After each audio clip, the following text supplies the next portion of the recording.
and assalamu alaikum wa rahmatullahi wa barakatuh. And we are still continuing with what we did last time.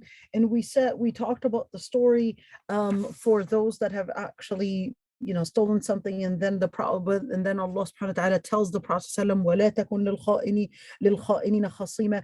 And then of course the story about the story about Bishr and Bashir and Mubashir with Bani Ubayriq and all that. And of course, it's really important when we actually look at here in where there's that foundation right there. So after speaking about all the different things regarding how we judge, Allah subhanahu wa ta'ala, then of course this ayah right there, if we were to actually just mark it, this ayah right here, oops, why does it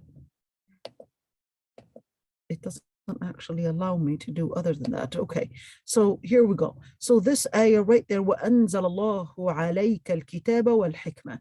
So right there with this ayah, it's in order to bring about the lesson to be learned that Allah subhanahu wa ta'ala actually revealed, أَنزَلَ اللَّهُ إِلَيْكَ, that the Lord Almighty had actually revealed al-kitab wal-hikmah.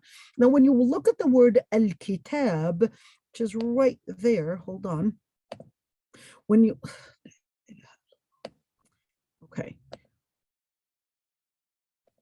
when you look at the word al-kitab, in where it is basically the foundation of haqq, the foundation of wahi, the foundation of how we recognize the world around us. Now, why is that even important? Because in order to recognize, we mentioned this a number of different times, in order to recognize morality, in order to recognize the basis of how we judge different matters, you're either going to be basing on speculation, or you're going to be basing it on whims, or you're going to be basing it on wahi. It's basically that. And where al-kitab is basically referring to the Quran. Now, al-hikmah is basically referring to the Prophet's actions. In other words, is sunnah. And here, وَعَلَّمَكَ مَا لَمْ تَكُنْ تَعْلَمْ, in where all the different legal maxims that are actually taught from the kitab and الكتاب and the Sunnah, Quran and the Sunnah. وَكَانَ فَضْلُ اللَّهِ عَلَيْكَ عَظِيمًا. Now, on the other hand, in where the ayah continues, لَا خَيْرَ فِي كَثِيرٍ مِّن نَجْوَاهُم. So what was that? That was still actually speaking about Bani Ubayriq, because they were actually doing a number of different whispers, and the whispers that they were doing in order to make a plot in figuring out how they can get this approval from the Prophet ﷺ in order to get their way around, in other words, to manipulate the Prophet ﷺ in making the Prophet ﷺ basically put a halal mark on the deviation that they were doing, or the plot that they were doing. So that's why Allah subhanahu wa ta'ala says, لا خير في كثير من نجواهم. Now the word najwa actually means the silent speech, in other words, the whisper. But this is actually not talking about just whisper, because the context of this ayah is that Bani Ubayriq were actually trying to make a plot. It wasn't a whisper that was literally a whisper. In other words, it was private talk that they were actually engaged in order to plot against the other people. In fact, it was actually against one of the Salihin, which is Labid ibn Sahl. And that's when Allah subhanahu wa ta'ala says that there's no good in a lot of the conversations that they were holding. إِلَّا مَنْ أَمَرَ بِصَدَقَةٍ أَوْ مَعْرُوفٍ أَوْ إِصْلَاحٍ بَيْنَ النَّاسِ. Pay attention to this one. This is really important.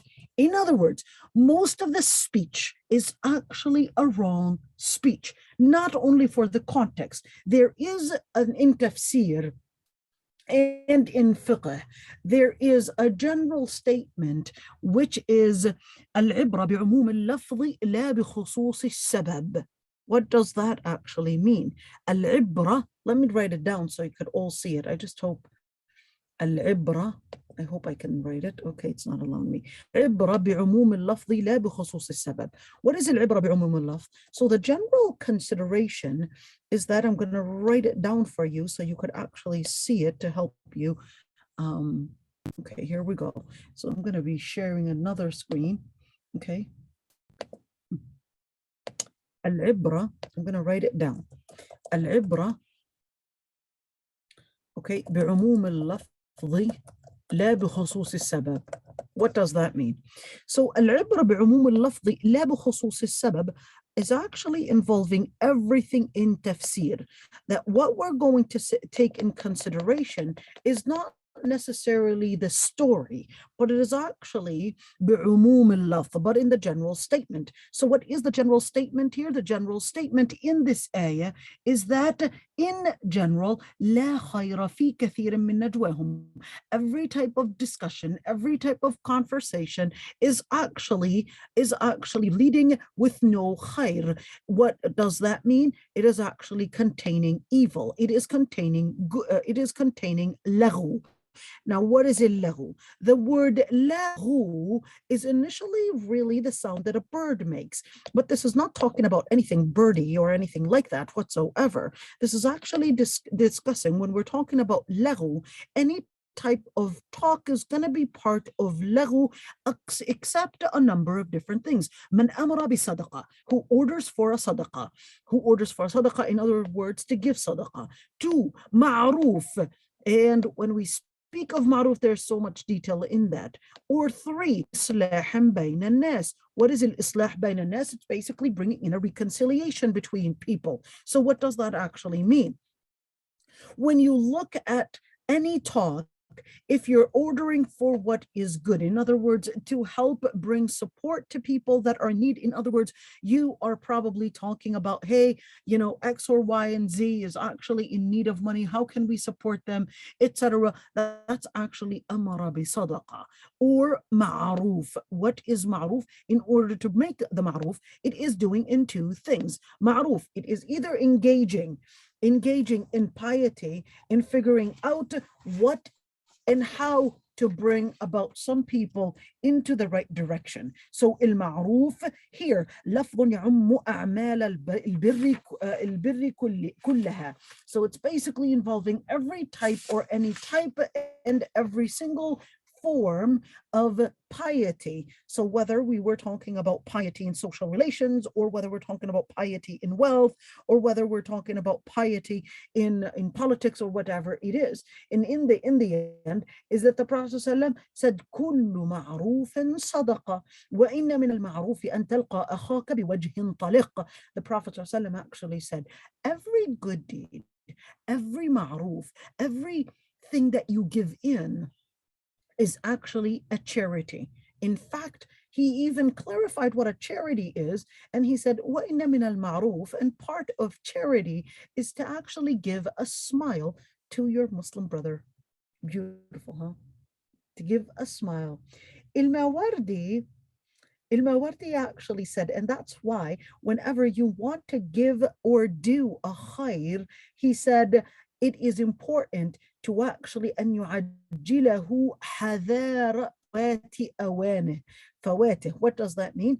That it is best to actually do what is good fast before it is too late. ويبادر به خيفة عجزه, and do it before you would be disabled from doing it. In other words, you might go poor, you might start getting some physical disability, and that's going to cause you to probably not be able to do what is good. And at the end is that if Allah subhanahu wa ta'ala, the Prophet actually said, من فتح عليه باب من الخير فلينتهزه فإنه لا يدري متى يغلق عنه. Whoever Allah subhanahu wa ta'ala had given any khair, what is khair? Whether that khair is in body, whether that khair is in money, whether that khair is in time, then use it, because you never know when it's going to be taken away from you. Now, in order to do what is ma'ruf, you got to do 3 things. Number 1, Al-Abbas actually said, you have to do it as fast as possible, make it in your eyes at least that it wasn't a big deal, and 3, cover it up and don't tell anyone about it, Because the second you tell about it, your sincerity is going into the wrong direction. And that's why when we actually speak about al-ma'ruf, we're actually looking at a number of different things. أو إصلاح بين الناس. What is al-islah bayn al-nas? It's basically trying to bring about a reconciliation between people. So every talk is considered a vain talk. It's an ill talk, except giving charity and going and being to support people financially, or even with a good action and support, or to bring about any piety or any good deed, or to actually cover people's, let's call them, shortcomings, and you're trying to bring about a reconciliation between people. The Prophet ﷺ told Abu Ayyub al-Ansari, he said, أَلَا أَدُلُّكَ عَلَى صَدَقَةٍ يُحِبُّهَا اللَّهُ وَرَسُولُهُ. And he said, تُصْلِحُ بَيْنَ النَّاسِ إِذَا تَفَاسَدُوا وَتُقَرِّبُ بَيْنَهُمْ إِذَا تَبَاعَدُوا. Let's listen to this. The Prophet ﷺ was telling him, would you not want me to show you off on a good deed that Allah and His Messenger would love? And he said, تصلح بين الناس إذا تفاسدوا. When people are actually transgressing on one another, that you would bring them closer. You would bring them closer to each other. You would figure out a way to remove the miscommunication between them. وتقرب بينهم إذا تباعدوا. And when they're distant, you try to bring the left guy on the right and the right guy on the left a little bit, not to mean left to mean, changing their direction, but this is in order to bring about the conversation, to bring about clarity, probably in the vision, and take away all the miscommunication and the hard feelings that they might have towards one another. وَمَن يَفْعَلْ ذَلِكَ ابْتِغَاءَ مَرْضَاتِ اللَّهِ فَسَوْفَ نُؤْتِيهِ أَجْرًا عَظِيمًا. And whoever would do such is what is it referring to? These things. Amara bisadaqah, to do what, to order for what is basically charity, order for what is good, and reconciliating between people. Whoever does that for the sake of the Lord Almighty, فَسَوْفَ نُؤْتِيهِ أَجْرًا عَظِيمًا. Then the Lord Almighty would give them a magnificent and an outstanding reward. So an outstanding reward. Now here that it goes, وَمَن يُشَاقِقِ الرَّسُولَ مِن بَعْدِ مَا تَبَيَّنَ لَهُ الْهُدَى. Wait a minute, how did we even get into that? And why did it even talk about that? Well, that's because Allah subhanahu wa ta'ala was telling you right there and all along that when you're talking about the sources of judgment, the sources of and the basis of what you consider right and wrong, this is really important that you actually look at the resources of what makes the reference to judging different matters. Now, when you're judging different matters, you've got different sources. If you just give me a second, I'm just basically going to get the slide up in order for us to recognize what we're talking about. Hold on, just give me a second. And all right. So when we're looking at these different theories and different ideas of what makes morality, so the Quran wants to tell you, wait a minute, there's a very important area of how you recognize morality.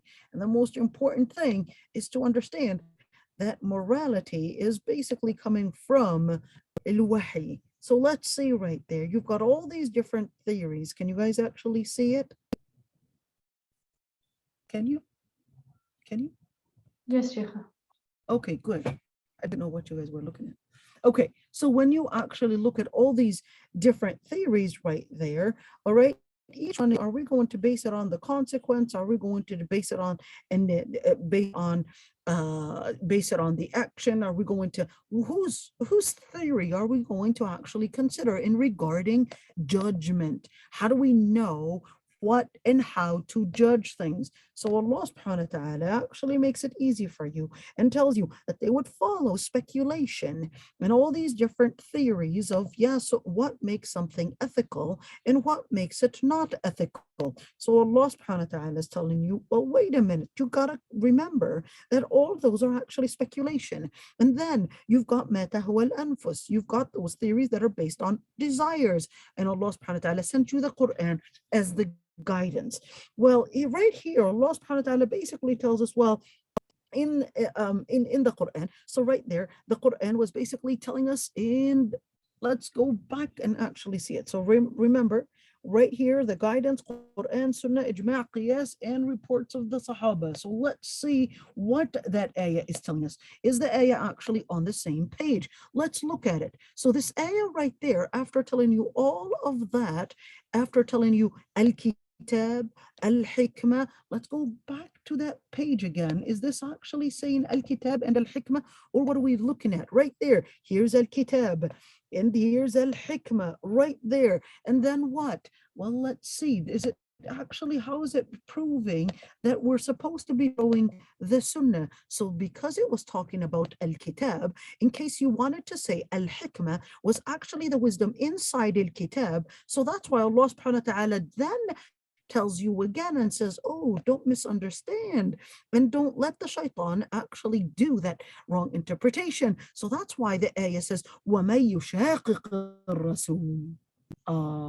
So what did it want to say? Well, now whoever goes, now the word yushaqiq, the word yushaqiq comes from the word shaqqa. The word shaqqa actually means to rip something, but this is not talking about ripping a prophet by any means. This is actually talking about distancing. When you rip a clothing or a garment, you're actually distancing and separating between two sides of that rupture. You're distancing between these two sides. In other words, if a person would take a different side from the prophetic side after they had seen and they had been given the clarification of al-huda. Wait a minute, al-huda. Why is it actually talking about al-huda here? Well, it's talking about al-huda because let's compare it with this ayah.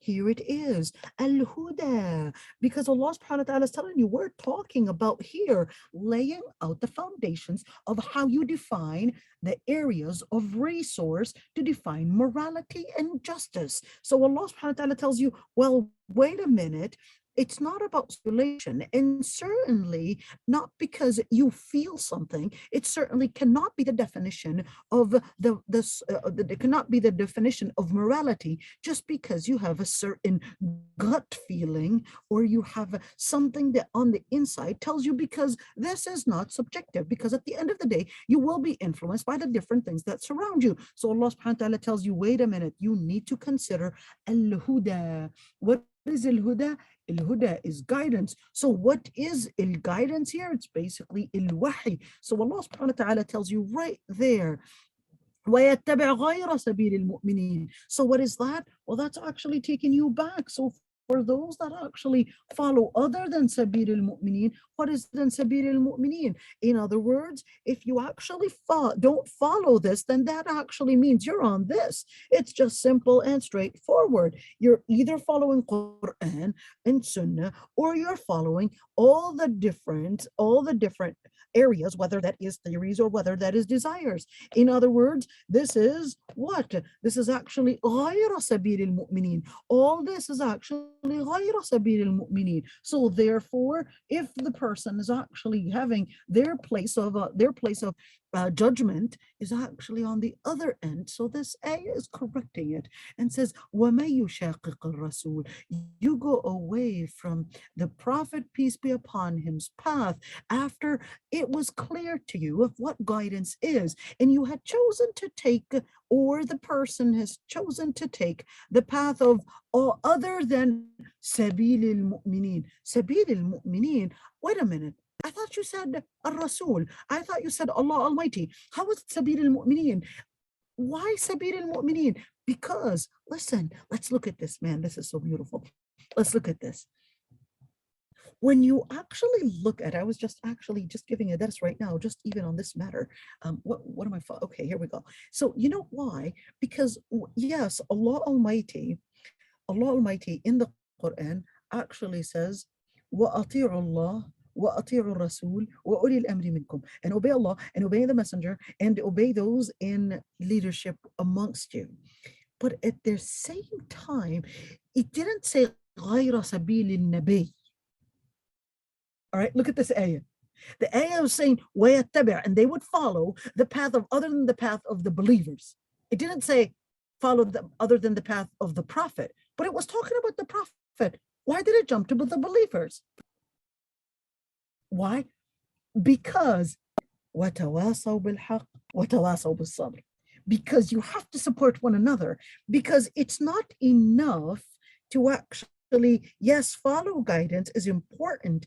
Following the Prophet is important, but you also need to be amongst the Salihin. You guys understand what I'm saying?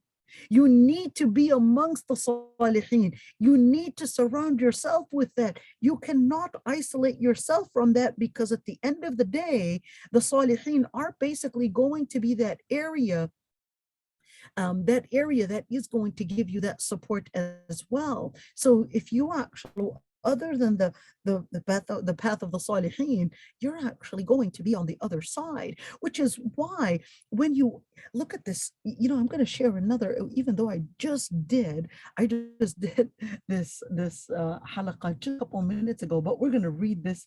I don't know how many people were with me, but we're going to read this. All right, so look at this. So there is actually this hadith. So what happened? It was during the Battle of Tabuk. Okay, during the Battle of Tabuk, there was one of the men, he was actually saying, well, those people that are qurra'ina, those that are the best in qira'ah, in other words, they were the ones that are closest to the Prophet ﷺ. He mocked them and said, they're actually the most to eat, they're the liars, and they're even the most cowards. He was actually saying that about the Sahaba, but he too was considered to the outsider that he's actually part of the Sahaba. The ayah was actually revealed saying, Abillahi wa ayatihi wa rasulihi kuntum tastahzi'un. Were you here mocking Allah and His Prophet and the verses of the Lord Almighty? And it said, لا تعتذروا قد كفرتم بعد إيمان. Don't even be apologetic. You'd actually committed kufr after being a Muslim. So what is that actually saying? And when you look at that, then you take this ayah that Allah subhanahu wa ta'ala, when you look at this ayah in Surah At-Tawbah, you could see that it is actually putting in the same exact category, Allah, the Rasul, and the Mu'mineen. That's the same thing in Surah Al-Ahzab, and in where Allah, the Rasul, and then the Mu'mineen. You harm Allah, the Rasul, and the Mu'mineen. So the same thing, in where not only is it a reference of epistemology and knowledge, but it is even a reference to give you guidance as well. You guys with me here? Give me a, okay, good. So here, وَيَتَّبِعْ غَيْرَ سَبِيلِ الْمُؤْمِنِينَ. But why are they mu'mineen? Because they were following the path of Allah Almighty and the Messenger ﷺ. نُوَلِّهِ مَا تَوَلَّى. They will basically, نُوَلِّهِ مَا تَوَلَّى, they basically will actually find, نُوَلِّهِ, they will be given support by the other side. In other words, this is equivalent to the ayah in where Allah subhanahu wa ta'ala says, whoever actually irtad, whoever actually leaves the faith of Islam, he will actually find other people that will love him, that will support him. They will that will actually take them to their side. Now, this is really important. So here, nuwallihi ma tawalla, in other words, what he actually wanted to support from, he will get the support from that, but not from Allah.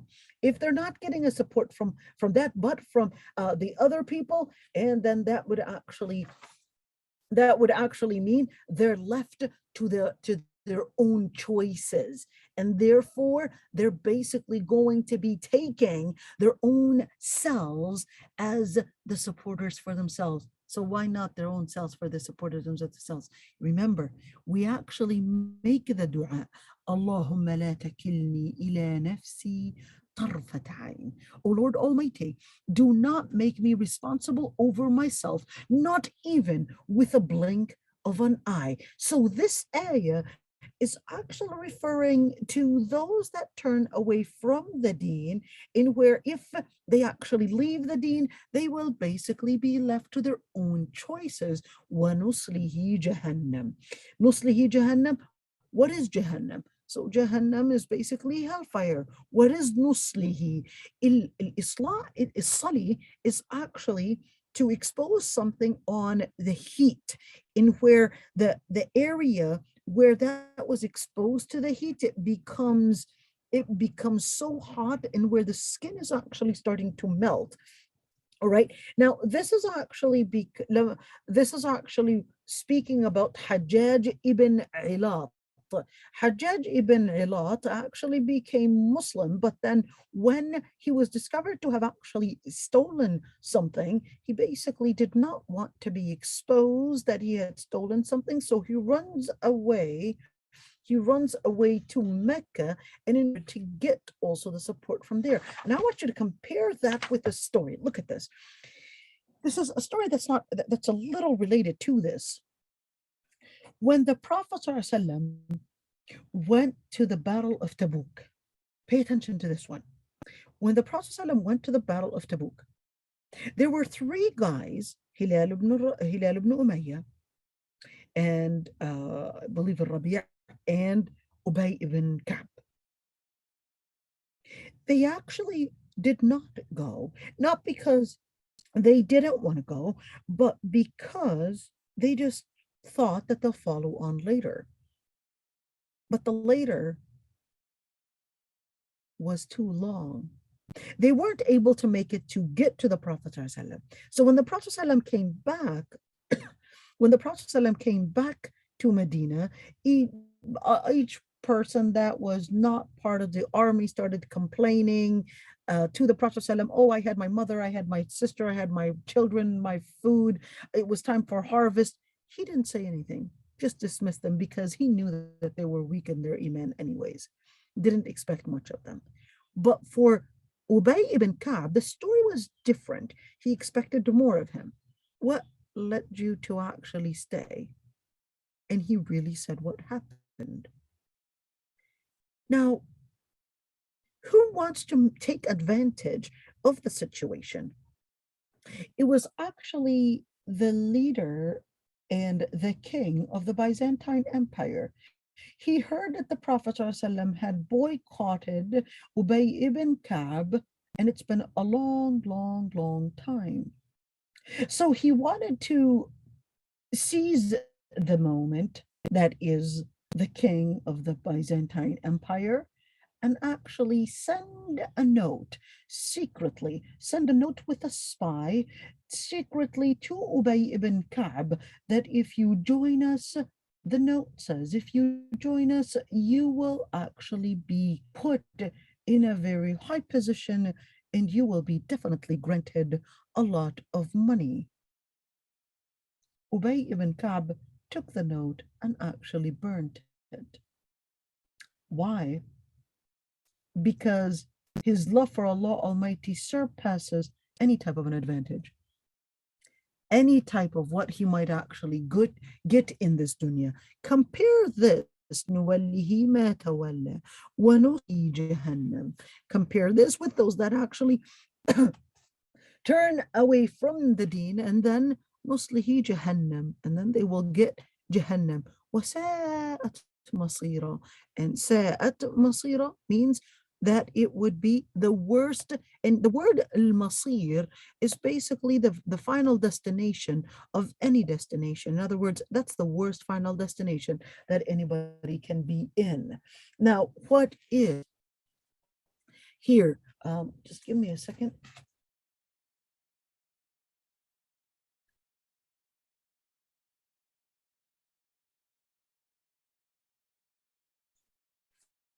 All right. So, إن الله لا يغفر أن يشرك به ويغفر ما دون ذلك لمن يشاء ومن يشرك بالله فقد ضل ضلالا بعيدا. How is that related to the ayah that's before it? So remember, this was actually talking about the person that leaves the religion. This is actually talking about a person that leaves sabil al-mu'minin, that leaves the path of the believers. So why was it actually saying إن الله لا يغفر أن يشرك به? What is that for? Well, because some people were actually harmed. Did it actually happen at all that any of the Sahaba, they had actually left the faith? It did actually happen. Wait a minute. One of the stories was actually for, listen to this, this is really quite interesting. Okay, one of the stories was actually for Abdullah ibn Abi Sarh al-Amiri. Ready? Abdullah ibn Abi Sarh al-Amiri. Abdullah ibn Abi Sarh al-Amiri, he basically became Muslim, migrated to Medina, and then at one point, he basically left Islam because of an ayah, فَتَبَارَكَ اللَّهُ أَحْسَنُ الْخَالِقِينَ. He figured, I can make poetry like that. So he goes back to Medina, Mecca, and actually starts making poetry in order to warmonger against the Prophet ﷺ. And sure enough, he did so much harm to Islam and Muslims, to the point that in the 8th year Hijrah, the Prophet ﷺ had actually ordered that Abdullah ibn Abi Sarh al-Amiri would be assassinated, would be killed regardless, because of all the warmongering that he had done. Abdullah ibn Abi Sarh al-Amiri was extremely afraid. So he asked his milk brother, Uthman ibn Affan, who happens to be Uthman ibn Affan, he asked him to somehow intercede to the Prophet ﷺ to give him a chance. Uthman ibn Affan intercedes to the Prophet ﷺ. Can you give Allah ibn Abi Sarh another chance? Not necessarily because he wants to become Muslim, but just give him another chance to review his stance. Or he can just leave the country. Sure, you can leave the country, or I'll give you another stance. That's okay. Now, Abdullah ibn Abi Sarh, along with Hakim ibn Hizam, along with Abu Sufyan, were actually standing together,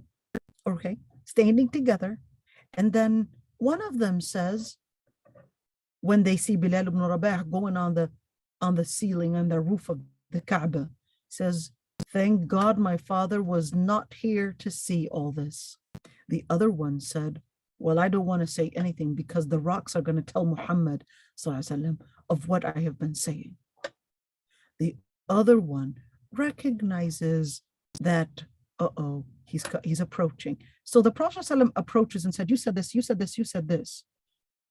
That's on the spot when Abdullah ibn Abi Sarh becomes Muslim. Abdullah ibn Abi Sarh, not only does he become Muslim, but Abdullah ibn Abi Sarh was very humiliated of what he had done to the Prophet ﷺ. So every time he would see the Prophet ﷺ, he would not even look at his face. Not even look at his face. So he told Uthman bin Affan that I can't look at his face because I feel so humiliated. So that's when the Prophet ﷺ smiled and he said, Al-Islamu yajubbu ma qabla. Islam wipes all the sins that had happened before. And later, this Abdullah ibn Abi Sarh al-Amiri actually becomes one of the leading leaders, one to be first leader in Mecca, and later to be a leading figure to bring Islam to Sudan, Tunisia, Algeria, Libya, and even Morocco. You have to remember Abdullah ibn Abi Sarh al-Amiri, a very important figure. Why are we talking about that? إن الله لا يغفر أن يشرك به, because الإسلام يجب ما قبله. Because when a person becomes Muslim, Islam wipes away all the previous sins. So here, إن الله لا يغفر أن يشرك به, the Lord Almighty does not forgive the sins, of whoever associate partners with the Lord Almighty. But he forgives all the sins of other than that for whomever he wills. Now, what is that related to this? Let's look at this story. I was not able to actually find the narration to this, but I'm still going to read it. I couldn't find narration, to be honest. Al-Dhahak, who is actually one of the major scholars, he said that a man from Al-A'rab, Al-A'rab means Bedouin, he came to the Prophet ﷺ and he said, O Prophet of Allah, إني شيخ منهمك في الذنوب والخطايا. I'm an old man that is filled with sin. إلا أني لم أشرك بالله شيئا منذ عرفته وآمنت به. فما حالي عند الله.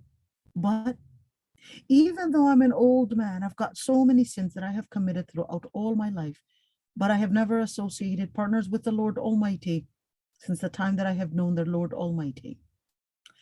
What is my position with Allah Almighty? So Allah Almighty is the ayah. إن الله لا يغفر أن يشرك به ويغفر ما دون ذلك لمن يشاء. So this ayah is revealed. The Lord Almighty does not forgive associating partners with him, but forgives all the other deeds. وَمَا يُشْرِكْ بِاللَّهِ فَقَدْ ضَلَّ ضَلَالًا بَعِيدًا. And whoever associate partners with the Lord Almighty, then they have gone far and far astray from the Lord Almighty. Wait a minute. So what is that supposed to be meaning? Well, I need to draw something here. Hold on. We're going to be drawing something because this is really important to actually note. And if we don't actually understand all these details, we're going to get lost. So let's draw our little, yeah, I guess I'm so horrible, I can't even draw a straight line. Okay, here we go. This is a straight line. The Prophet ﷺ drew a straight line and drew something around it like this. And he said, this is the path to Allah subhanahu wa ta'ala. Straight line. These paths are all not leading to Allah. They're actually leading to shaitan. Now, this is really important because all shirk could mean are different ways. So whether you wanted to call this way feminism, atheism, postmodernism, idol worship, Catholicism, Christianity, Judaism, and all those different other things, you're basically talking about some areas in where they might seem in the beginning. So if I were to actually look at another line, we draw so many lines, by the way, on the side. If I were to take this line, is it leading to Allah subhanahu wa ta'ala? No.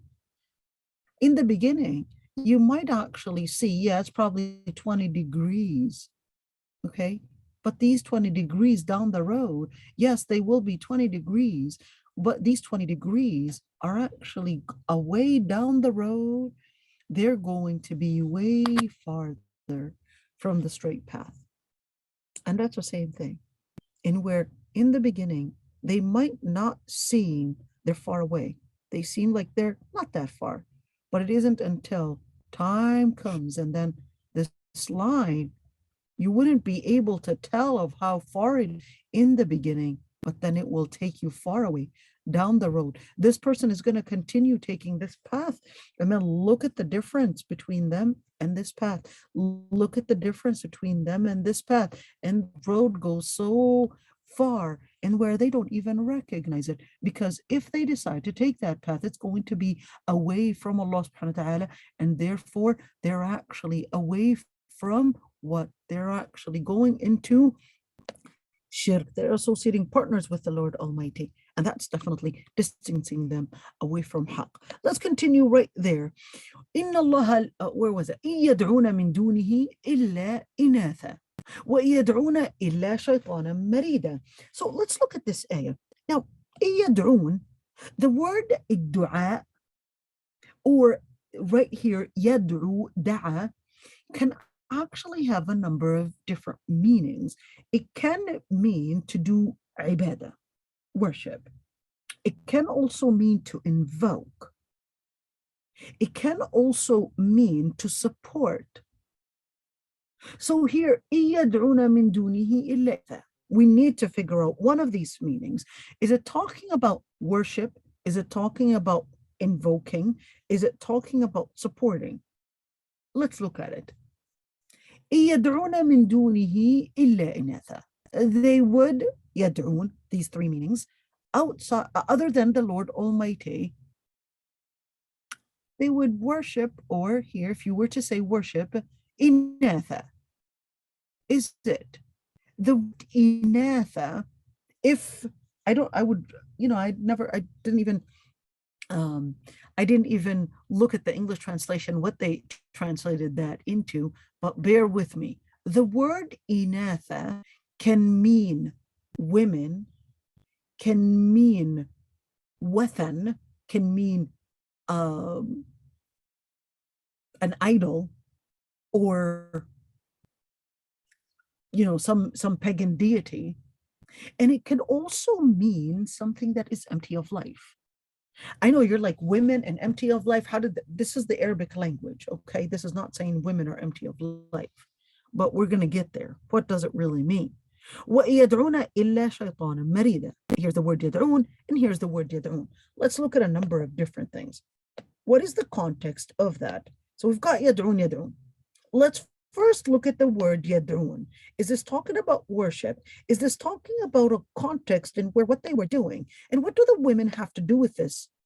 Well, the scholars of tafsir actually went into a number of different things here, in where the context is that the pagan Arab used to consider that the angels were actually God's daughters, and they considered that the malaika, being God's daughters, were somehow supposed to be somehow delicate and somehow different. And that's why Allah subhanahu wa ta'ala actually told us about the pagan Arab and how they used to call the women, the angels, as women of Allah Almighty.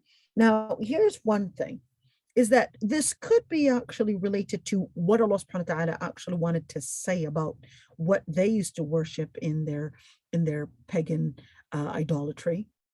All right.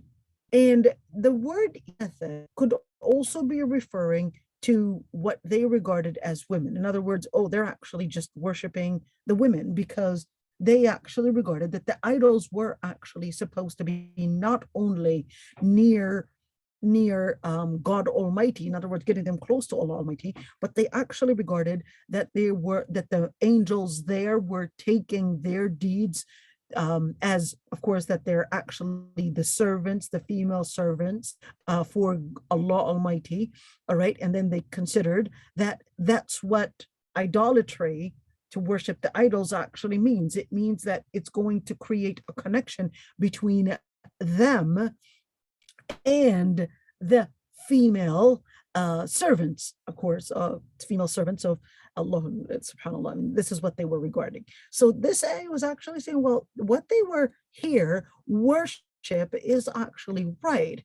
And invoking is also right, because invoke was actually something that they were specifically doing, and where they regarded that the malaika were actually women. All right. So this is not whatsoever trying to be misogynist, that, hey, if you actually call on to a female, then therefore this is a shaitan and marida. This is not talking about that. I can imagine somebody actually thinking that way. I can really imagine right now, ya Allah, with people not knowing the tafsir, they're going left and right. Yeah, you know what? If I were to actually verbally translate this ayah, it would really be sounding like that. What they actually call other than Allah is basically women, and they were calling on to a deviant shaitan. That's not what the ayah is saying. Are you guys with me here? That's not what the ayah is saying. This ayah is, the context of it is basically their worship and what they believed in the idols to be female, or sorry, not the idols to be female, but the angels to be female, and that they were trying to get close to the female servants of Allah. And of course, that's what Allah subhanahu wa ta'ala was right there, exposing them to themselves. Illa shaytanan marida. So the reality of what they're actually worshiping, they thought that they were worshiping the angels, but first of all, they thought that the angels were. Number two is that what they were actually worshiping was really shaitan and marida. It was really nothing but a shaitan, and the shaitan was the one that's actually creating that deviation. لعنه وقال لأتخذن من عبادك نصيبا مفروضا. The Lord Almighty had damned him. What is the word damn? What does the word damn even mean? The word damned him, or to curse him, actually means that he is going to be expelled from Jannah. Ladies, pay attention to this one. This is really important. This is really important. Let's see this ayah. This is really important. لعنه الله وقال لأتخذن من عبادك نصيبا مفروضا. The Lord Almighty cursed him. Why? Let's see. Why did he curse him? Because he said, I will take, and the word لأتخذن, in where shaitan was actually using a form of here, making an oath and determined. And he said, I will take from your servants nasiban. I will take a group. I will take somehow a control of them. And it's going to be mafruda. It's going to be something that you yourself know that I will be capable of doing. Was shaitan actually stronger than Allah? Of course not, because even shaitan actually said, فَبِعِزَّتِكَ لَأُغْوِيَنَّهُمْ أَجْمَعِينَ, because he knew what is bi'izzatika means by your honor, because he knew that the Lord Almighty was not in need of people, but he actually created them to test them. Now here, nasiban mafruda. So what will he do? Wait a minute. What is shaitan wanting to do? So he said he will use, and he will somehow get a number from the servants of the Lord Almighty. So what is this? Are the ibad kafir necessarily abdun min abidillah? Well, there is a general term and there is a more specific term. So what is a abdun min ibadillah? A servant of Allah. All right, there is a general term to mean all the people are abidullah, and where they're all servants of the Lord Almighty. They are slaves for the Lord Almighty. They don't control their life and they don't control their death. They're actually under Allah's control. Therefore, they're ibad. There is a more specific term, which actually means their free will. They're submitting it to the will of the Lord Almighty. This is abdun min ibadillah. Their free will, they're submitting it to Allah Almighty. All right. So there's somebody that is, you can have a free will and you can have certain things in you. Can you control yourself to not sleep? Well, you can control yourself to a certain limit, but then eventually you're going to fall asleep. There are certain sides of your body that you have the free will to control, and there's certain sides that you don't have the free will to control. The areas that you have the free will to control, if you are to control it to Allah Almighty and make it submit to the Lord Almighty, then you have actually gained, look at the word gained, a certain elevation of how you are basically a servant of Allah Almighty. But let's move on. وَلَأُضِلَّنَّهُمْ وَلَأُمَنِّيَنَّهُمْ وَلَآمُرَنَّهُمْ فليبتكن آذان الأنعام ولآمرنهم فليغيرن خلق الله ومن يتخذ الشيطان وليا من دون الله فقد خسر خسرانا مبينا. Wait, what was he trying to do? Let's take it little by little, and we need to figure this out. So he said, لأضلنهم. What is الضلال? الضلال is basically in the vision, in the person's main focus of vision. Let's do it. Okay, we're going to draw a couple items here. So what is the vision? It's basically the center of your focus. So here we go. What is the center of focus? And excuse my art. Here's our center of focus. We've got the lenses right there. Okay. So what happens with الضلال? They're actually getting a blurry vision where they can't see what is haqq and what is batil. Okay, then what? وَلَأُمَنِّيَنَّهُمْ. And then what happens? So أضلنهم, you've got two things. It is actually equivalent. You gotta pay attention to this one, because in the Quran there are certain patterns. آمنوا وعملوا الصالحات. What's the opposite of آمنوا? It's basically to disbelieve or to live in dalal.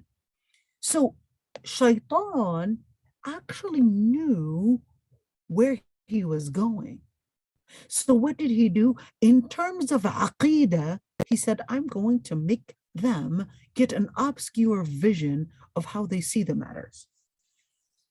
And in terms of their action, so we've got the aqidah and we've got an action. In terms of aqidah, it will be an obscure vision. In terms of action, I'll keep them living in hope. So is having hope wrong? No, this is not telling you having hope is wrong, but this is actually telling you in where when you start seeing that your hope is in this dunya, that's where it's wrong. If you're actually just looking at, I want to get a medical degree so I can get money, so I can become this and that, and you're all that, and you're trying to get your son to get also the same thing, you're actually living just for dunya. What about when your kids actually, or yourself, your salah, your akhirah? Yeah, I'll have a little bit of my time for that. That's actually that's making them live in hope within dunya, not the akhirah. Let's move on and actually see more of this.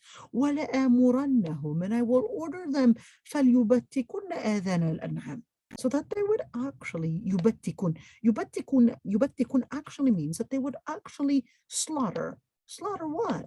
What is this talking about? Let's look at it. Yubattikun, to slaughter the ears of different animals. Ears of different animals. What is this related to? So this was actually related to that it was a common pagan custom that they actually used to consider that once an animal, or to be specific, once a camel gets 5 babies, then after that they would cut its ears. They would literally cut its ears and actually consider that animal has a certain custom in how blessed and how we deal with it. So that way they would recognize it.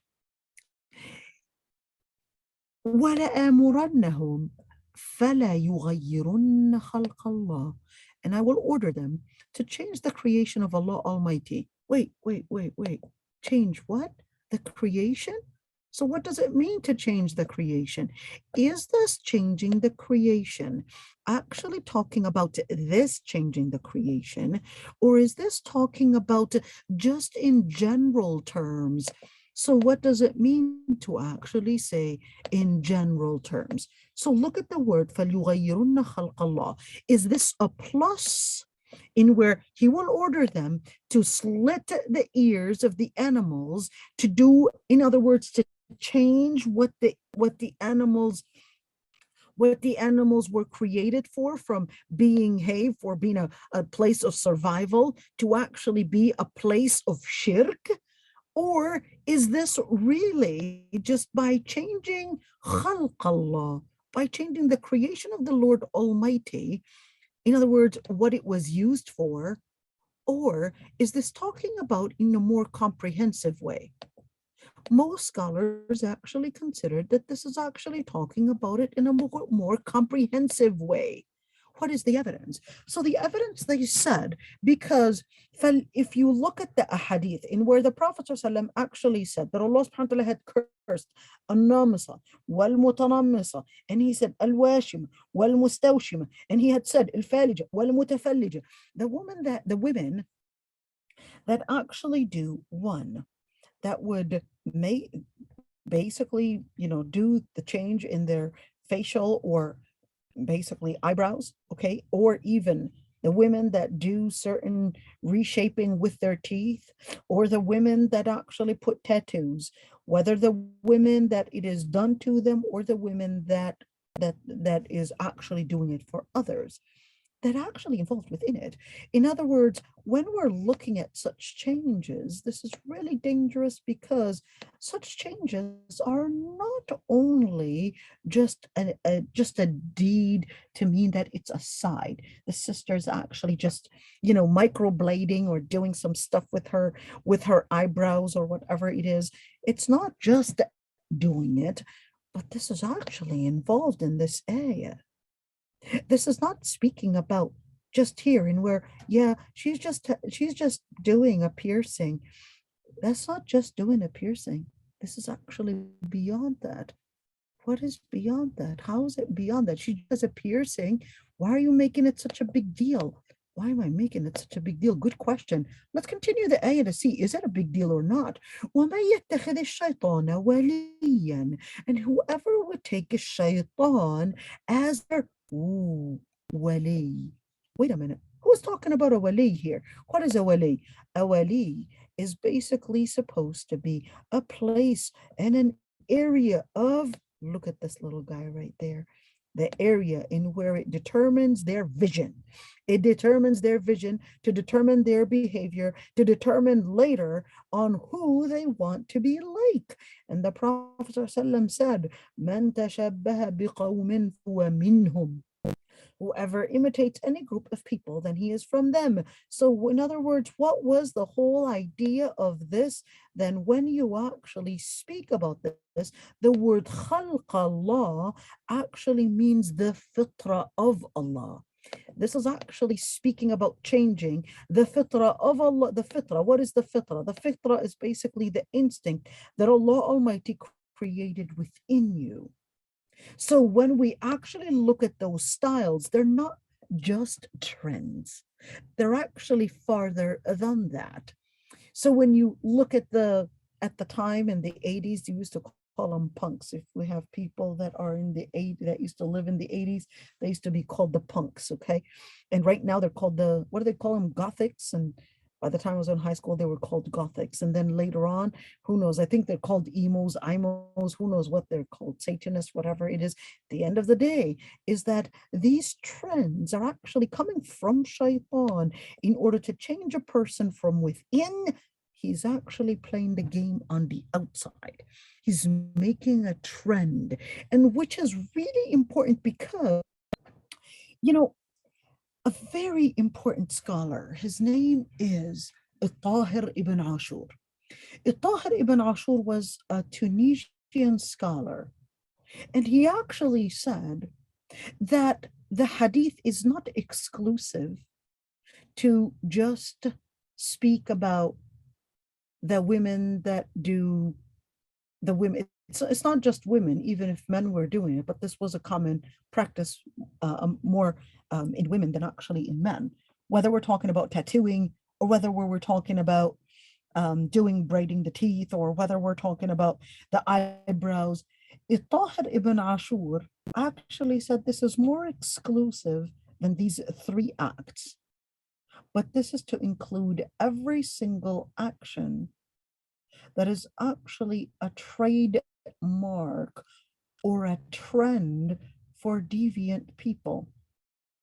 So if, for example, piercing or dressing, I don't know, hijab and skinny jeans and all that, and etc. And yeah, it's a trend in order to fit in with the girls and or with the boys or whatever it is, to wear skinny in order to seem cool, etc. That's actually changing the fitrah of the Lord Almighty, to make long nails, to make all these different beauty, whatever they're called. And at the end of the day, it's basically going into the trademark of shaitan. So what happens? فَقَدْ خَسِرَ خُسْرَانًا مُبِينًا. Then they're going to be in major loss. Why? Because they did not leave their body actually be in a situation of being in its health, and they're definitely not actually getting akhirah as well. So, just on a side, because I know on the inside, many are actually asking, what about things like what do they call that? Things like getting, what do they call that?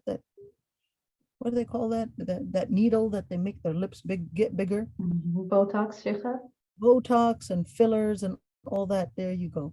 So all these different things are actually fitting within فَلْيُغَيِّرُنَّ خَلْقَ اللَّهِ, and changing the shape of your nose and the shape of your bottom, and getting a Brazilian whatever it is and all that, or getting a bigger bust or get bigger or whatever it is actually part of فَلْيُغَيِّرُنَّ خَلْقَ اللَّهِ. So what if the woman actually had a medical reason, or here, but a medical reason, for example, she had a mastectomy and she needed to heal that, or at least it doesn't heal it because all they're doing is putting silicone. So if there was a medical reason, that's a different story. But what if there was a psychological reason? Every time she looks at her nose in the mirror, I mean, it's healthy, it's fine, but every time she looks at her nose in the mirror, she just feels that everybody is just staring at her nose. Sorry, but it's not your nose that is the problem. It's your psychology and your feeling about yourself, my dear. Sorry, I needed to be straightforward. Hey, let's move on. فقد خسر خسرانا مبينا يعدهم. So how does the shaitan actually use it and abuse it? يعدهم, he would promise them, and يمنيهم. What is the difference between الوعد and الأمنية? So الوعد is more of a long term. You've got a long term and a short term goal. So we've got a long-term and a short-term goal, and at the end, وَمَا يَعِدُهُمُ الشَّيْطَانُ إِلَّا غُرُورًا. And all the different promises that the shaitan is giving them is غُرُورًا. What is غُرُور? غُرُور is actually exaggerated, and it is not even reflecting reality. And what does that actually mean? In other words, it is an inflated it is actually the reality of it. It is nothing but an imagination to what the expectation might be. So shaitan would say, oh, you just run after the money and just run after a job. Don't worry about your fajr. As long as you are actually getting money down the road, don't worry, you'll start praying when you're 40 or whatever it is. And then they don't recognize that it was bang, it was actually too late. Shaitan was actually giving them ghurur. So shaitan was basically giving this inflation to what the outcomes are going to be if they were to actually follow his path. They thought it was going to be giving them more and more success, and down the road they'll actually change. أولئك مأواهم جهنم ولا يجدون عنها محيصا. These are the people. These are the people that actually have their مأواهم. المأوى is basically the final destination, and then ولا يجدون عنها محيصا, in where they would not actually find anywhere else to actually run away from the situation that they have actually fallen in. Now, a number of different things that I would like to answer right here, فَلْيُغَيِّرُنَّ خَلْقَ اللَّهِ, just because it's, I'm sure all the sisters have so many different questions regarding that. So I'm just going to comment on a number of different things. So here I've got al-Qurtubi, you guys. Qurtubi, just to give you an idea, al-Qurtubi it's in 21 volumes. I know it's a huge tafsir. It's in 21 volumes, and Tafsir al-Qurtubi is called al-Jami' li-Ahkam al-Quran for al-Qurtubi. His name is Abu Abdullah Muhammad al-Qurtubi. Muhammad ibn Ahmad al-Qurtubi. Now, why is it important to go for that book? Because whenever we come across an ayah that relates to ahkam, that relates to rulings, we have to go back to this book, and not, with all my respect, and not necessarily to Ibn Kathir. Ibn Kathir is giving a general tafsir, but when we're talking about ahkam, we have to go back to Ibn al-Arabi, or we got to go back to al-Qurtubi and go in details with that. So I'm just going to go in detail with some of the things. Tafsir Ibn Kathir was definitely a great tafsir, but when we're talking about ahkam, because of this ayah, I needed to actually go for Tafsir al-Qurtubi really quick. I'm just going to run across some of the different things that they had discussed. So here he was actually discussing, because this ayah was actually talking about harming the animals, is every harm to the animals necessarily impermissible? And to be more specific, is doing animal castration, is that actually permissible? All right. So in general, the scholars actually had differences of opinions on that. And they said it depends on what is actually intended by that. Is it intended to actually probably make the animal, probably if we're talking about a male animal, especially, well, you can only castrate a male animal, okay? All right, if we're talking about a male animal, to probably reduce their effort in probably reproduction and make, make them specific just for food and for food consumption. So you've had some scholars that hated it, other scholars that regarded that as permissible because it's basically using it for a specific purpose. And just wanted to mention that one. There were actually a number of different hadith, but what about doing castration, or probably any form of let's say for no reason but because she doesn't want kids, whether it's a female or a male, all right, that is absolutely haram, unless there was a reason, a medical reason that puts the person's life in danger. So doing any form of stopping the fertility for man or woman, and of course they would do all these different surgeries, whether we're tying the tubes or whether we're basically doing some surgery for the man not to have children, all right, that is actually haram unless there was a medical reason. Why? Because it is il-muthla, because it is muthla, in where this is harming the body. Harming the body is actually considered haram, and the Prophet ﷺ naha anil muthla. He actually had forbid doing any form of changing to the creation of Allah subhanahu wa ta'ala. And the Prophet ﷺ actually said, تَنَاكَحُوا تَنَاسَلُوا فَإِنِّي مُكَاثِرٌ بِكُمُ الْأُمَمِ.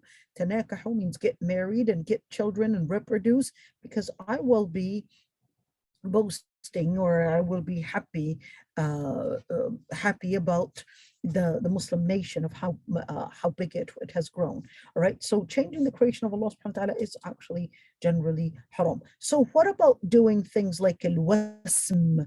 What is al-wasm?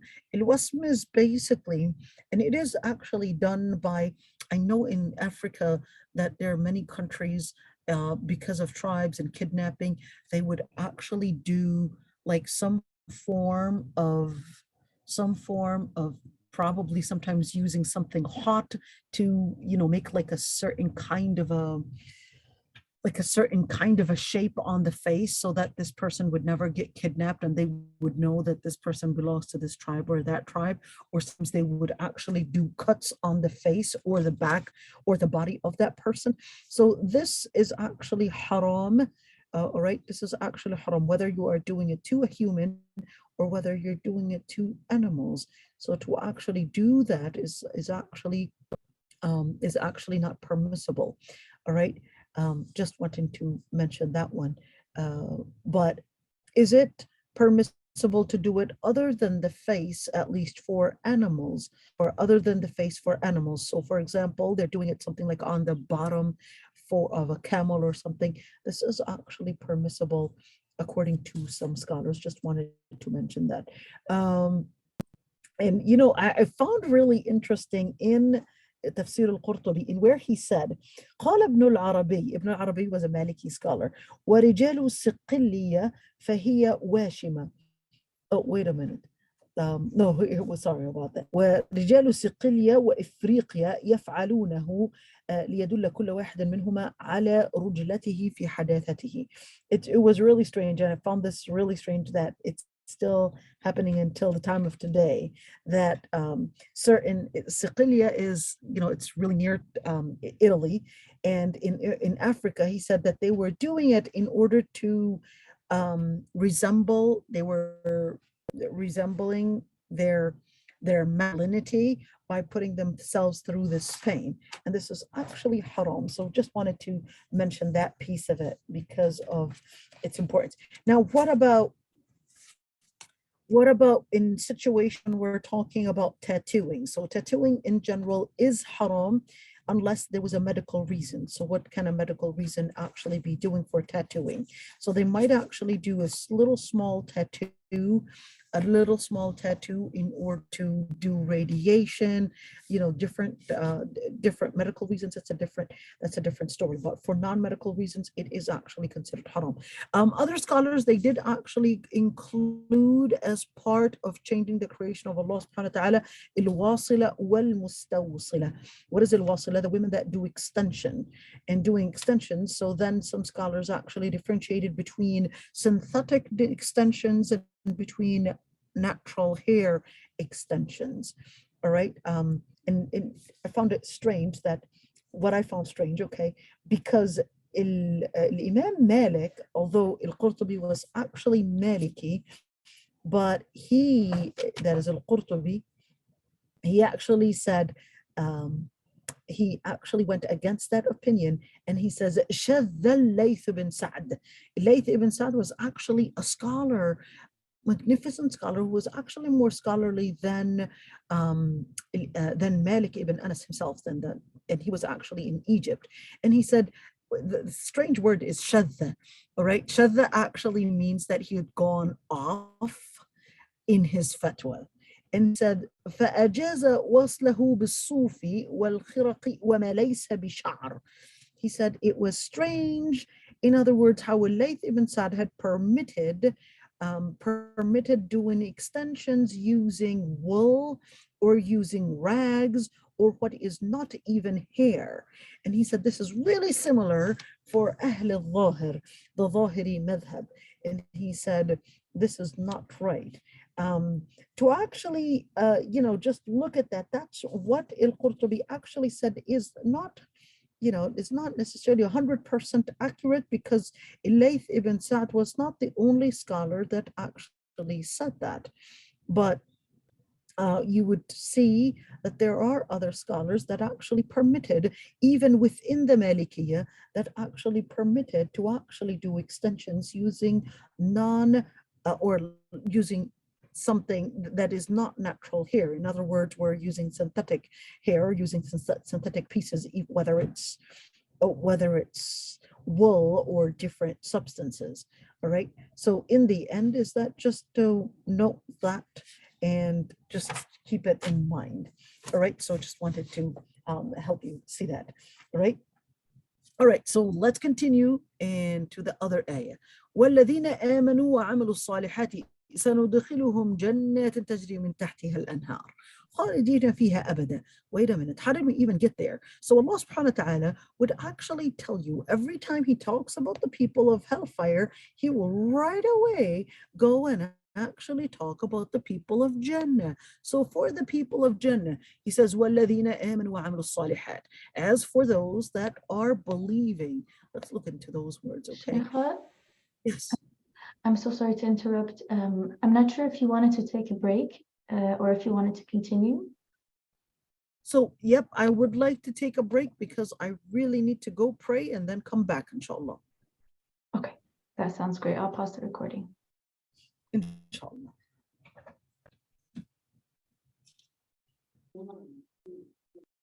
Bismillah ar-Rahman ar-Rahim. To continue what we were doing, وَالَّذِينَ آمَنُوا وَعَمِلُوا الصَّالِحَاتِ سَنُدْخِلُهُم جَنَّاتٍ تَجْرِي مِن تَحْتِهَا الْأَنْهَارُ.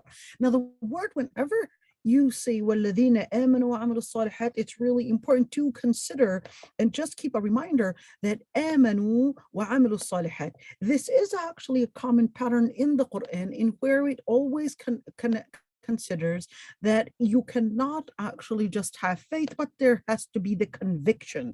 So you cannot just say faith alone, but there has to come with it the conviction in order to actually get the Jannah. So why the conviction? That's exactly what we're going to see in the ayah that's coming after it.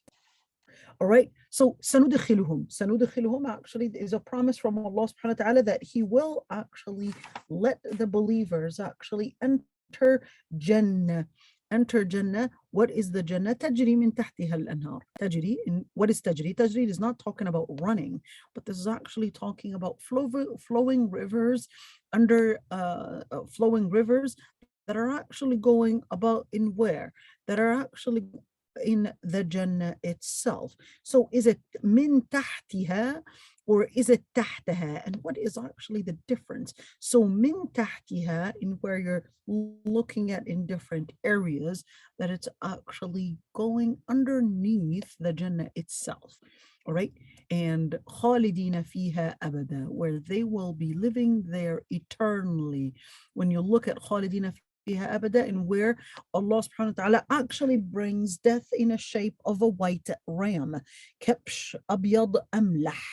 What is amlah? Amlah means it's huge and big. And then Allah subhanahu wa ta'ala will actually slaughter the ram. Slaughter. Why did we slaughter the ram? And what does the ram have to do with this?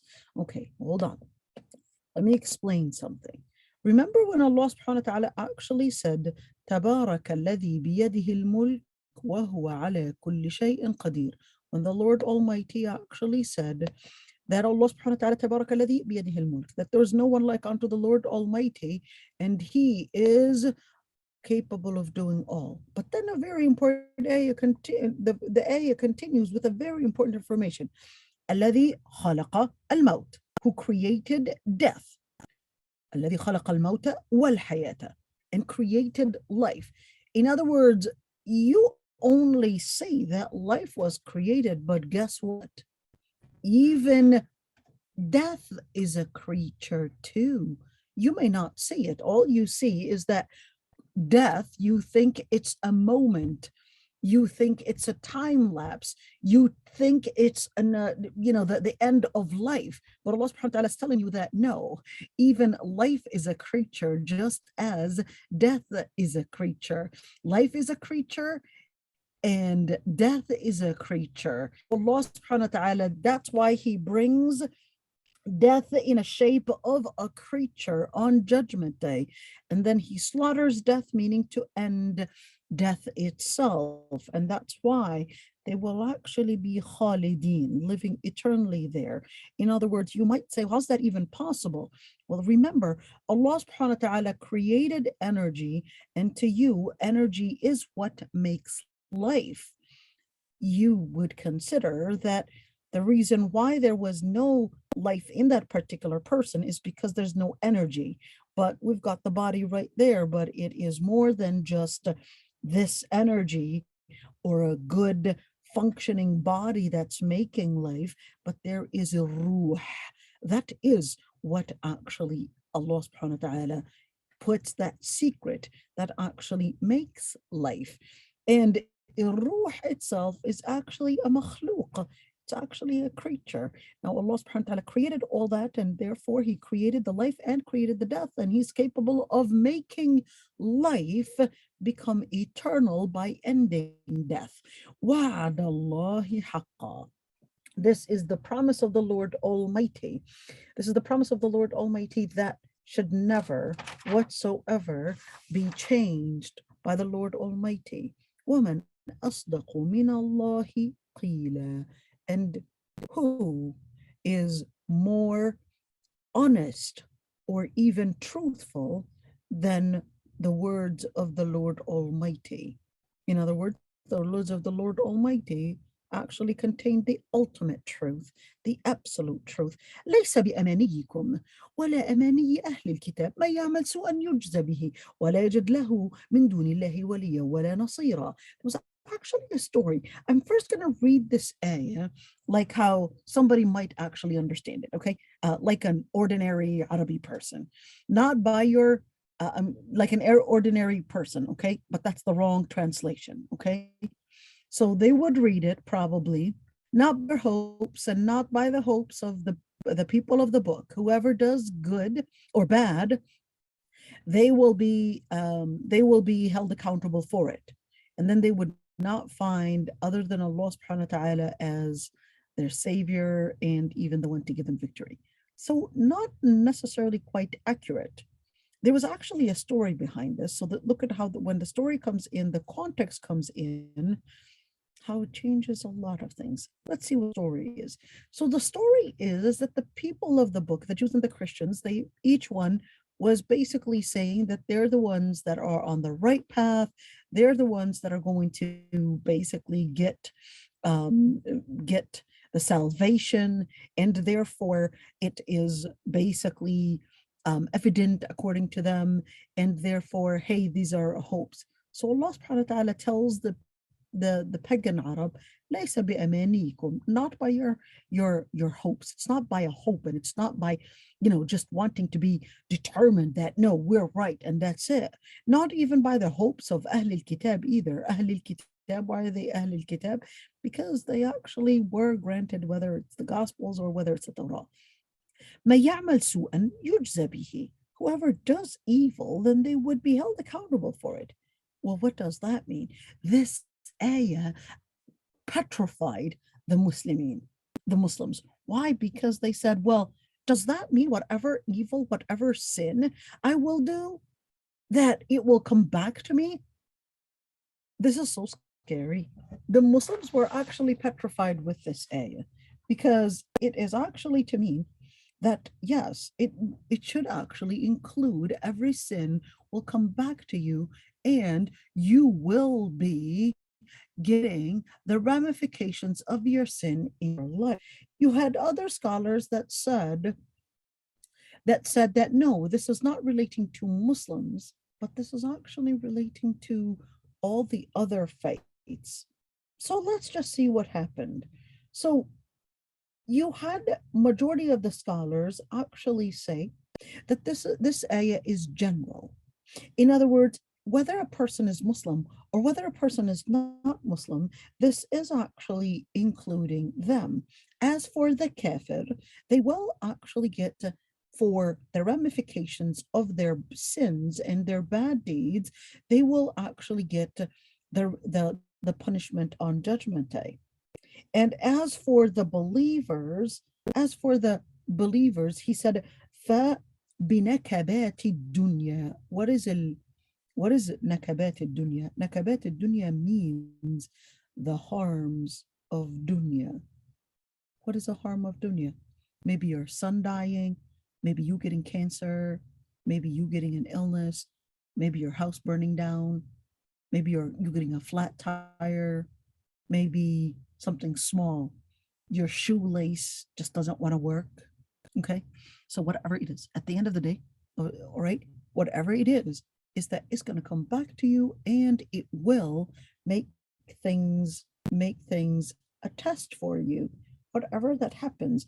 And that's why when the Muslims had actually thought that it was referring to them, they actually came to the Prophet ﷺ, and they were so scared because, let's see this hadith. So روى مسلم في صحيحه, Imam Muslim actually narrated in his hadith that when this ayah was revealed, بلغت من المسلمين مبلغا شديدا, that the Muslims had been so, it's like they became into, another station of anxiety. So the Prophet ﷺ just said, قاربوا وسددوا ففي كل ما يصاب به المسلم كفارة حتى النكبة ينكبها والشوكة يشاكها. He said, just do قاربوا, do as much as you can. In other words, near to perfection as much as you can. For every single thing that happens and pricks a believer, it would actually be an expiation. Every calamity, even a prick of a thorn that happens to a believer, it would actually be a sin removal on him. And that's why he said, مَن يَعْمَلْ سُوءًا يُجْزَ بِهِ فِي الدُّنْيَا أَوْ فِي الْآخِرَةِ. And whoever does any evil, they will be rewarded or punished with this, but in dunya or even in akhirah. And this is really important to mention. So يُجْزَ بِهِ فِي الدُّنْيَا أَوْ فِي الْآخِرَةِ. So here, this hadith is really interesting. All right. And it says that لما نزلت, when this ayah was revealed, من يعمل سوءا يجزى به, Abu Bakr said, كيف الصلاح يا رسول الله يا رسول الله مع هذا? How do I actually, it's kind of like, how do I understand this, that every single thing that we would do, that we're going to be held accountable for it? So the Prophet ﷺ said, غفر الله لك يا أبا بكر ألست تنصب? Abu Bakr, may Allah subhanahu wa ta'ala forgive your sins. Do you not actually get like sadness, anxiety, sorrow? ألست تحزن? ألست تصيبك اللأواء? Don't you get any form of like hardships and anxiety, all that? Said قال الرسول صلى الله عليه وسلم فذلك ما تجزون به. This is exactly what you will be. In other words, the ramifications of your own deeds. All right, and it's really interesting. This is actually narrated by by al-Jarud. All right, so it thought it would be good to actually mention it. Now let's go on in وَمَن يَعْمَلْ مِنَ الصَّالِحَاتِ. Or actually, let me actually speak about one very important ayah. In Surah Al-Baqarah, Allah subhanahu wa ta'ala says, وَإِن تُبْدُوا مَا فِي أَنفُسِكُمْ أَوْ تُخْفُوا يُحَاسِبُكُم بِهِ اللَّهُ. When the ayah was revealed, the Sayyidah Aysha said, when the ayah is revealed, if you reveal what is in you, or whether you keep it hidden, the Lord Almighty will hold you accountable. So how is it that the Lord Almighty is going to hold us accountable for every single hidden thing, or for every single open thing that we do? So this Sayyidah Aysha, this woman actually came to her, and basically asked to Sayyidah Aysha, and she said, ما سألني أحد منذ سألت رسول الله صلى الله عليه وسلم سألت رسول الله عليه الصلاة والسلام عنها. She said, no one asked me about this. I asked the Prophet himself about this, and the Prophet responded. He said, يا عائشة هذه مبايعة الله بما يصيبه من الحمى والنكبة والشوكة حتى البضاعة ضعه في كمه فيفقدها فيفزع فيجدها في عيبته حتى إن المؤمن لا يخرج من ذنوبه كما يخرج الدبر من الكير. So what did he say? He said, the Prophet ﷺ, when she asked the Prophet ﷺ, he said, how do I actually reconcile between these two ayat, in where, yes, I'd be held accountable, or even that I won't be held accountable for every single thing that I do? So the Prophet ﷺ answered the question for her, and he said, this is a promise from the Lord Almighty. With every single maybe temperature, high temperature, fever that you get, or even any sorrow, or even a thorn that might actually prick you, or even you might have actually put some pennies or even some goods in your pocket, and then you lost it, and then you would find it later, or you might not find it. In the end, everything will actually be a sin remover from the believer, exactly like when you were to take out a tibr. A tibr is basically the ashes when they come out, when it comes out from whatever they're blowing. And you could see here, at the end of the day, is that there is no contradiction. وَمَن يَعْمَلْ مِنَ الصَّالِحَاتِ مِنْ ذَكَرٍ أَوْ أُنْثَى وَهُوَ مُؤْمِنٌ فَأُولَئِكَ يَدْخُلُونَ الْجَنَّةَ وَلَا يُظْلَمُونَ نَقِيرًا. Is that all the believers and the disbelievers, or who is that? Is that the women and the men? So Allah subhanahu wa ta'ala says, whoever does good. I want to look at the word as-salihat here, because there are two types of al. There is al-istighraqiyya and al-ahdiyya. What is al-istighraqiyya and al-ahdiyya? So al-istighraqiyya would actually mean it includes all salihat, any type of a good deed. Al-ahdiyya would mean it's speaking about a particular kind of salih deed. So whether we're actually talking about where Allah subhanahu wa ta'ala is specifying what is a good deed, or whether we're including all the different kinds of deeds, whether you shared a smile, or whether you actually did your salah, that is actually included within a salihat, from male or female, but on a condition that they have to be believers. وَهُوَ مُؤْمِنٌ فَأُولَئِكَ يَدْخُلُونَ الْجَنَّةَ. Those would be the people to enter Jannah, and they would not, the word is وَلَا يظلمون. What is يظلمون? In other words, they would not be oppressed. And the word is naqira. Naqira actually is, it's actually the little, when you open a date, there's actually a very fine layer. It's like white. This layer is, you know what, maybe I can actually get you a picture of it, right? So you could actually see it, all right? And what is this related to it? So Allah subhanahu wa ta'ala is saying, not even the smallest layer you will be forgotten the deeds of, but you will actually get right there, not even the smallest layer, not even the smallest part, the dates will be disregarded, which is naqira, right there, outside this layer, all right? This is al-qitmir, this is al-fatil, and this is al-naqir, little baby thing right there. This is al-naqir. So Allah subhanahu wa ta'ala is telling you, right there, and you know, it's very common that Allah subhanahu wa ta'ala will not dismiss, not, you know, qitmir or even fatila or even naqira. You'll find those words in the Quran very often. So why use these words? Well, that's in order to get you an idea of the Quran revealed on the Arab. It was wanting to get them like a simile of things that they were familiar with. وَلَا يُظْلَمُونَ نَقِيرًا. They would not even be left in where the deeds being dismissed, not even the smallest of that naqir, smallest of the smallest. وَمَنْ أَحْسَنُ دِينًا مِمَّنْ أَسْلَمَ وَجْهَهُ لِلَّهِ وَهُوَ مُحْسِنٌ. And this is a statement in where there is no better. The word is deen.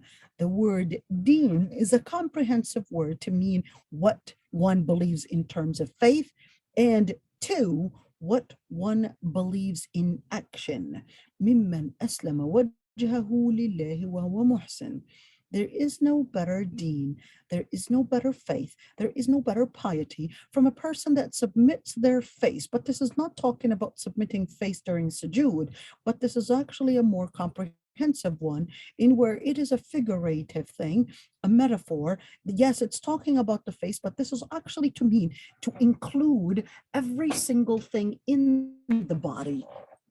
So why did it actually specify the face? Because you generally have the most important functioning, at least in relationship with the world around you, is basically in your eyes and what you see and what you say and what you talk and what you in your brain, etc. These different things are basically related to your wajh. Your legs, you know, your legs, even if Allah to be amputated, your body would still function. Then once it goes into the stomach, then it kind of starts, the upper you go, of course, the more dangerous it gets. The more dangerous the anatomy gets, and even dealing with that, it gets. So here Allah subhanahu wa ta'ala is telling you with the face, the person where the organs, the most important organs, when they put, and they are submitting the most important organs of theirs and the most important functioning and the highest level of who they are, they're submitting it to the Lord Almighty. And al-wajh can also be a metaphor to your identity.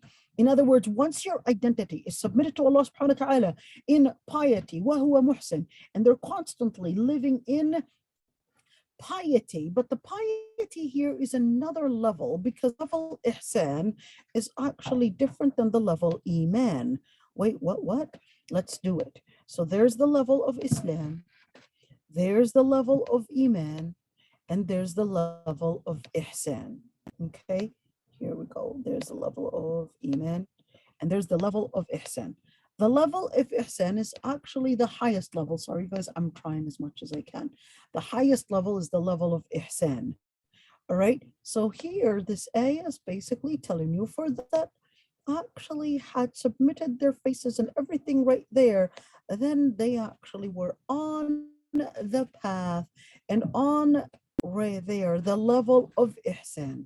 So this is not to be necessarily just being good to people, but this is actually speaking about a certain level of piety, in where this person لا يؤمن أحدكم حتى يكون هواه تبعا لما جئت به. The Prophet ﷺ said you would not be a believer unless your desire is going in parallel with what the Prophet ﷺ had come with. وَاتَّبَعَ مِلَّةَ إِبْرَاهِيمَ حَنِيفًا.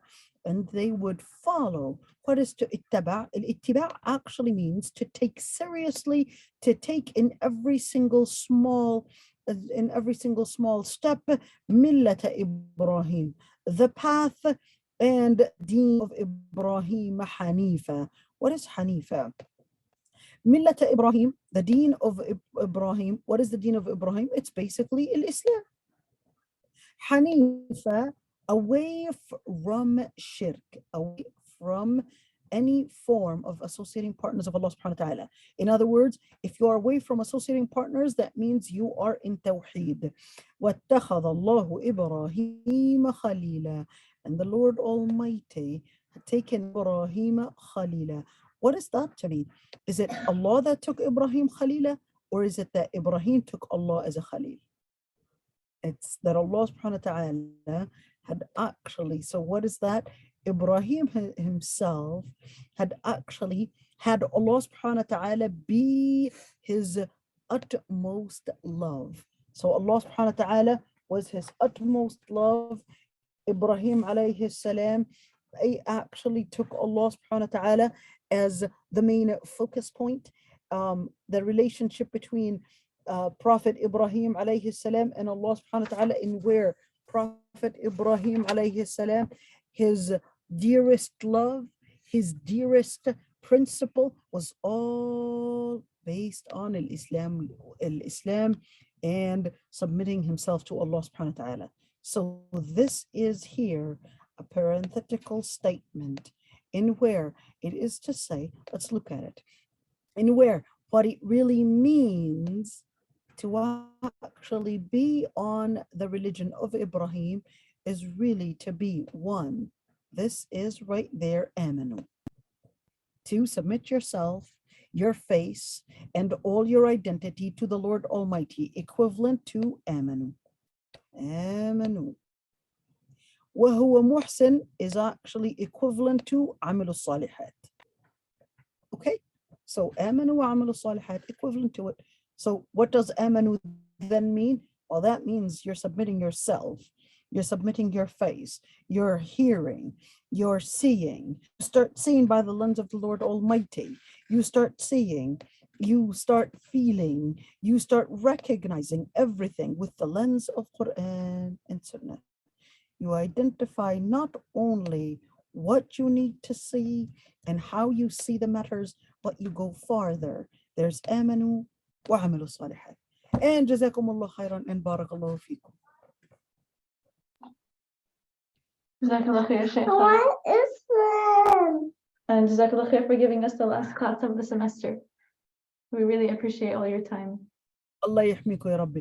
I would have actually wanted to go further, but I think I'll respect the time. There's actually so much. I apologize for talking. MashaAllah, so cute, your son. All right, so we are where now? I guess we're finished. Any questions?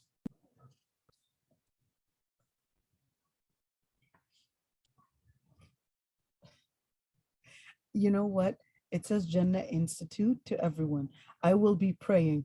I thought she said, I will be in Jannah. You could see that I lost focus. Said, I will be in Jannah. I read it as I will be, instead of I will be praying, I read it, I will be in Jannah. Sister Sana, go ahead. You had said, it's a small thing, but you had said when you were saying tahtiha al-anhar, you said tahtiha is when the kasra comes under, it means under Jannah itself. I think the one with the fatha, you said, what is the difference between tahtaha and tahtiha? But you didn't tell us about tahtaha. Oh, tahtaha would be more comprehensive than min tahtiha. So when, for example, you would have even right now, for example, right underneath a certain level, of course, in earth, there's actually flowing waters. So it would rain here in Minnesota, all right, we would get all the snow, but then the earth absorbs the water and it becomes flowing rivers really technically underneath the earth. So you're just walking on yabisa, you're just walking on earth, but technically you're actually floating on water. Right?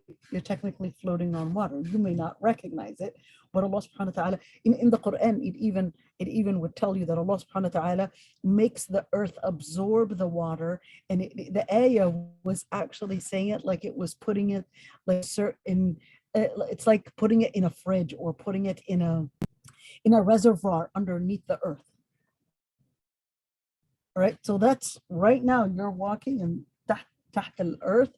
Underneath the earth, there's actually flowing waters without you recognizing. All right, I can't hear you, Sister Sana. You got yourself muted.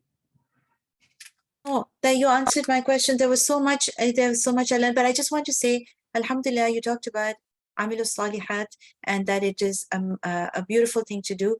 I remember teaching the children, قال رسول الله صلى الله عليه وسلم كل معروف صدقة كل معروف صدقة. So I'll never forget. The messenger of Allah sallallahu alayhi wasallam said, all good deeds are sadaqah. I think you mentioned that in the beginning, so it suddenly hit me that we were doing a hadith, you know, that Rasulullah sallallahu alayhi wasallam said everything was a sadaqah. Beautiful, you know, every good thing was a sadaqah. So Absolutely. Allah yahfadak you. Sister Samira, Sister Samira, how do you say your last name? You want to unmute yourself, my dear. Okay. Assalamu alaikum. Walaikum salam. Dada boy. All right, hello. Last name. With regards to verse number 125, you said it could be interpreted in two ways. So when Allah subhanahu wa ta'ala says, وَاتَّخَذَ اللَّهُ إِبْرَاهِيمَ خَلِيلًا, it could mean that Allah took Ibrahim alayhi salam as a Khalil, which we know is the way, but you're also saying that it means that Ibrahim alayhi salam took Allah as his friend. Right, so Ibrahim alayhi salam had severe and deep love for Allah Almighty. And even Allah Almighty loved Prophet Ibrahim. And the word Khalila can also mean chosen one. So Prophet Ibrahim alayhi salam was also chosen by Allah. And the word Khalil can also mean faqir, can also mean to be poor. But here, this is not poor to mean poor in wealth, but this is to actually mean that you're giving up on everything except one thing, which is Allah. Hello.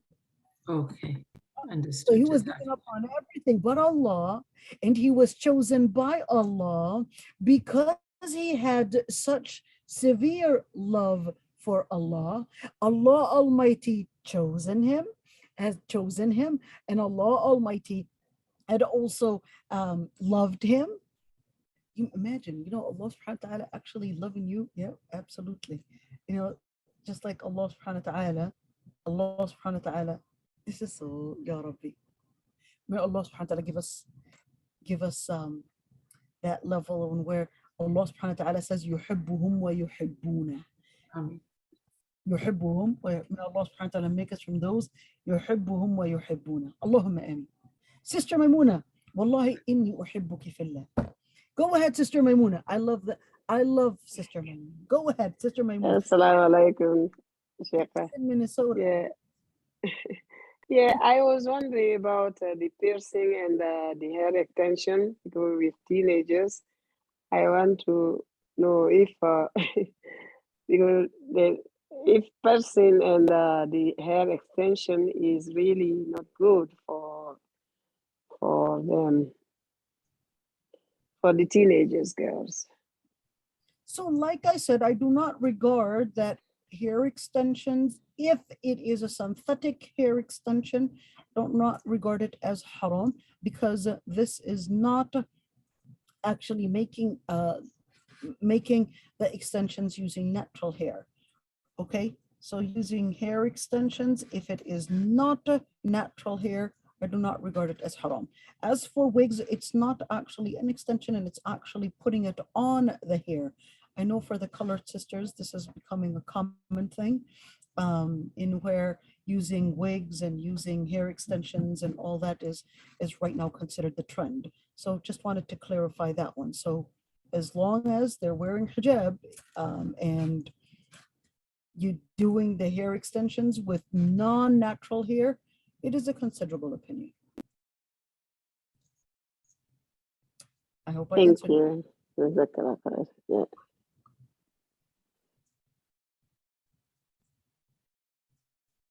So I guess this is it. Barakallahu feekum everyone. And jazakumullah khairan. And Allah yahfadhku ya Rabbi. Assalamu alaikum. وعليكم السلام. Hello. جزاك الله خير شيخنا. I'm listening. I'm listening. Somebody's saying hello. I'm listening. Samina, go ahead. Was that you, Samina? Assalamu alaikum, Sister Aysha. I'm sorry, this was my son. He just came in. I'm sorry. We can tell him hello. That's okay. Assalamu alaikum. You want it to be heard. I hear you. I hear you. You know, when I was younger, all right, I always, we can stop the recording if you don't mind. Okay.